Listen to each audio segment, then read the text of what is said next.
It's amazing. You have these experts and these scholars telling you for years and years and years God doesn't speak.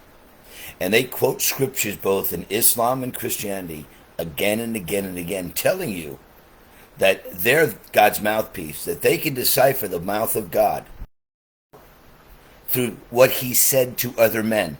Of course, God speaks today. Of course. When I was 22 years old, I was just married. I was in Virginia Beach. That's the first experience I had with an angel. What happened was I was in a bookstore. And it wasn't a bookstore, it was a huge auditorium. And in that auditorium were tables and tables of books.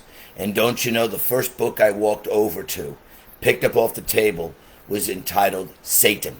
That's all it was. Inquisitive, curious as it was, I opened the book, read the first line, and it talked about how the spirit of a demon, Satan, had tempted Jesus to the desert, as if God could be tempted with evil. And it's amazing that this demon, before he had the thought of rebellion in heaven, the scriptures note that he was banished. Banished in less than what you'd see as a bolt of lightning. And now this book is telling the lie that somehow he had power over our Lord. Which, how could it be? Can't happen. God knows the thoughts of every human being before he has them. And of course he knows the thoughts of an evil spirit. And God knows how this evil spirit is going to tempt us in the future.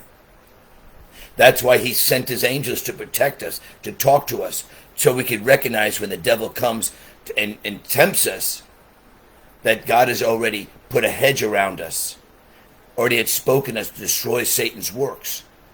So as I picked the book up, opened it, a man appeared to my right side, dressed up in a army fatigues, clean shaven, about my height, not overwhelming, just gently pulled the book out of my hand as soon as I read that statement.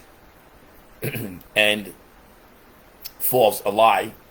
And he said these words, and I remember it like it was yesterday: you ought not to be reading that. And put the book on the table. He never didn't say another word. And it jogged my mind. And as I moved around that auditorium, he was there. 2 tables, 4 tables, always in my sight. And as I looked at him, he never looked up. But strangely, everywhere in that auditorium, I saw him not too many tables away. He never looked at me. He never glanced. But strangely, he was there all the time in my sight. When I left with my wife, I looked behind me and he was there. 10 steps out of the auditorium, and he was behind me. 10 steps out of that auditorium, I looked again, he wasn't there. And these were the door, of course, double doors open to the auditorium. I could see into the auditorium. But these hedges, there were hedges in the walkway where you had to walk directly in that walkway to kind of shuffle people out of the auditorium without them stopping, hurting them. Nowhere to be seen. He was gone. The promise of God was that if I stayed away from the occult, of course there'd be a reward. You know why there's no rewards out of these people, these scholars, these evangelists that keep talking to you with the faith of Islam and the faith of in Christianity? You know why there's no results? You know why there's no blessings? Because God didn't tell you that he's going to bless you if you follow the words of another prophet. And Islam has their prophet. Christians have their prophet or prophets, right? And they interpret just like you do in the Quran, these experts and scholars, these evangelists. But you realize there's no blessings. It never happens. those things that they keep telling you God's going to do for you, there's a reason why it doesn't happen, because God didn't speak to you. Nowhere in the Bible or in the Quran did God bless your prophet in the Quran like he blessed Abraham, Isaac, Jacob. Nowhere. Noah, Jeremiah, Moses. There's no avenue where your prophet in Islam or the prophets of the Bible were blessed because they interpreted what God spoke to other men. They were blessed because they obeyed what God instructed them. And that's throughout history. You have Abraham, you have Isaac, you have Jacob. Of course you have bondage in Egypt by the king of Pharaoh. Right? And then you have Moses.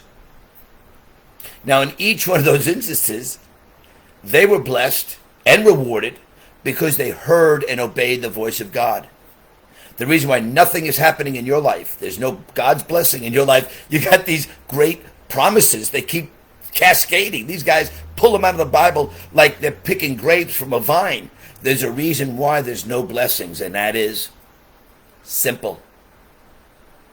God doesn't talk to his children today or any day by the interpretation of what he spoke to another.